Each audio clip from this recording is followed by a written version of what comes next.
आइए आज बात करेंगे अकेलापन क्यों ज़रूरी है। बड़ी अजीब सी बात है, लेकिन ये सत्य है और हर कोई अपने अकेलेपन से घबराता है। कोई भी व्यक्ति अकेला नहीं रहना चाहता।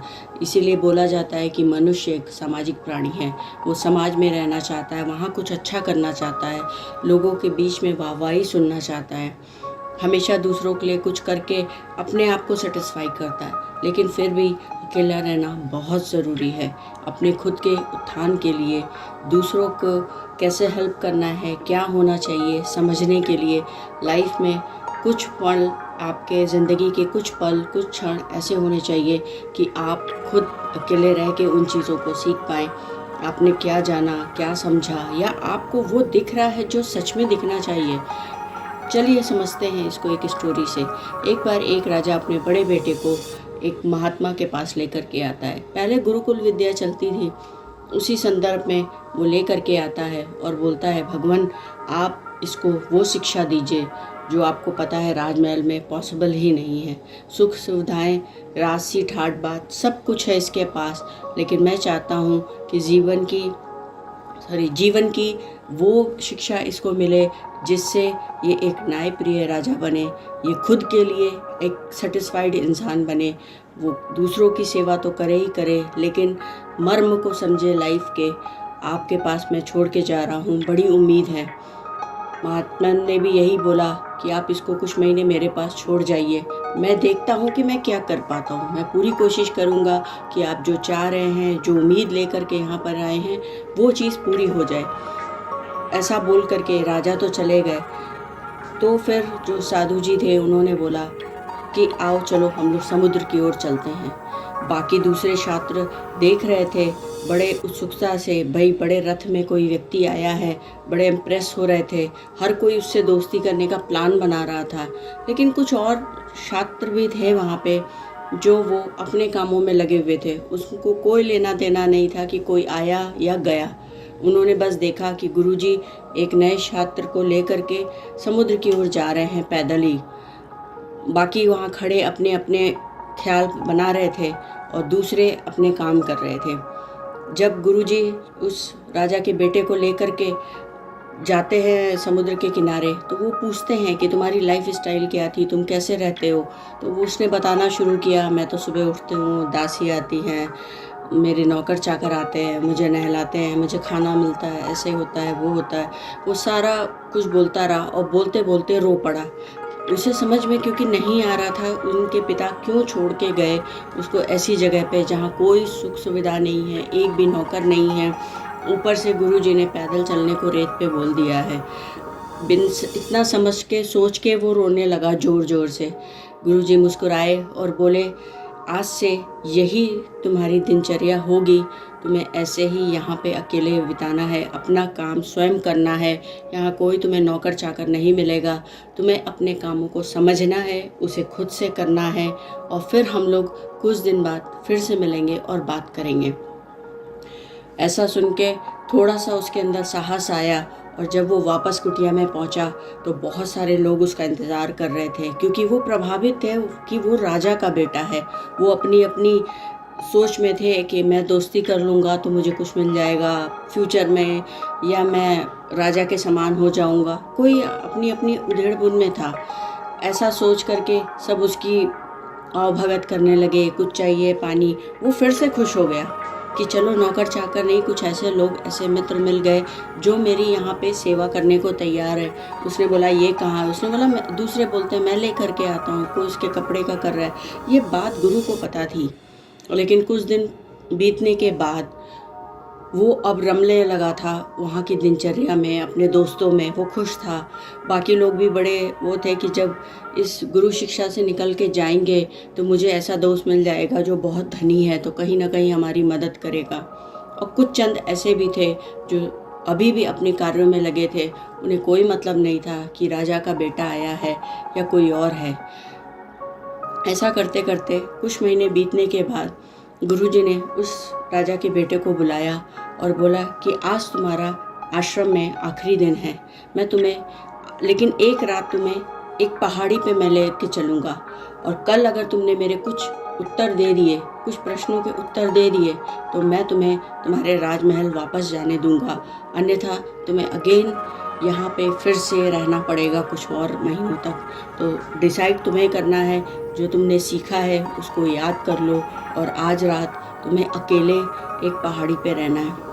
वो सुन के डर तो गया कि अब मुझे फिर एक और अकेले, अब कितना अकेला, सारा राजमहल राजपाट छोड़ करके तो मैं यहाँ पे अकेला ही रह रहा हूँ। चलो कुछ दोस्त बन गए जो मेरे कुछ न कुछ दिन आसानी से कट गए। फिर भी उसने कहा, गुरु ने बोला है काम तो करना पड़ेगा, बात माननी पड़ेगी, और राजमहल जाना है। जो उसकी इतनी खुशी हो रही थी कि राजमहल जाना है, तो वाकई मुझे वो प्रश्नों के उत्तर तो देने ही पड़ेंगे। वो फिर गुरुजी के साथ रात में पहाड़ी पे पहुंचता है।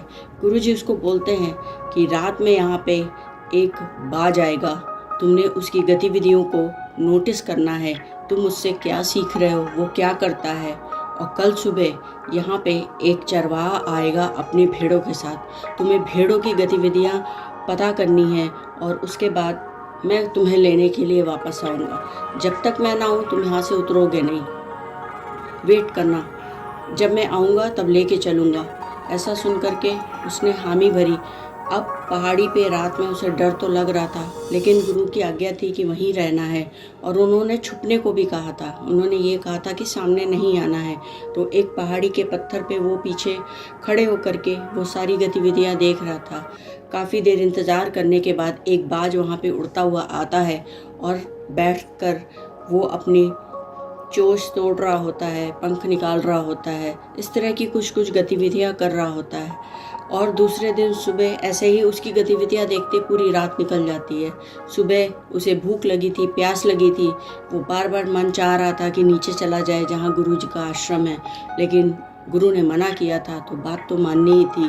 वो बैठा इंतज़ार करता रहा उस चरवाहे का कि वो कब आएगा। गुरु ने बोला है कि उसकी एक्टिविटी प्लस भेड़ों की एक्टिविटी भी देखनी है।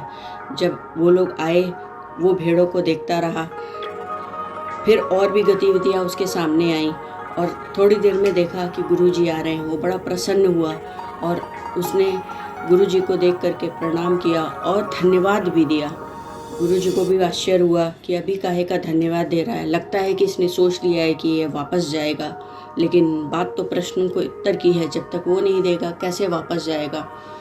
खैर, गुरुजी उसको लेकर के आश्रम पहुंचते हैं, और जब आश्रम पहुंचते हैं तो उससे पूछते हैं कि चलो बताओ तुम्हारे क्या एक्सपीरियंस किया पूरी रात तुमने, सारे शिष्यों को बताओ। अगर तुमने सही उत्तर दे दिया जो मुझे चाहिए, तो मैं शाम को तुम्हें तुम्हारे राज्य वापस छोड़ करके आऊँगा।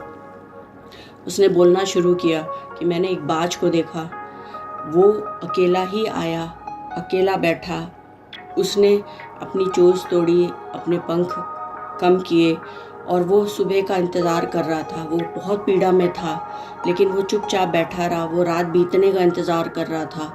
और सुबह जब भेड़ों का झुंड आया, तो उसने सिर्फ एक छोटे मेमने को अपना गोल बनाया, और फिर खाना खा करके तृप्त होकर के आसमान में ऊंचा उड़ गया।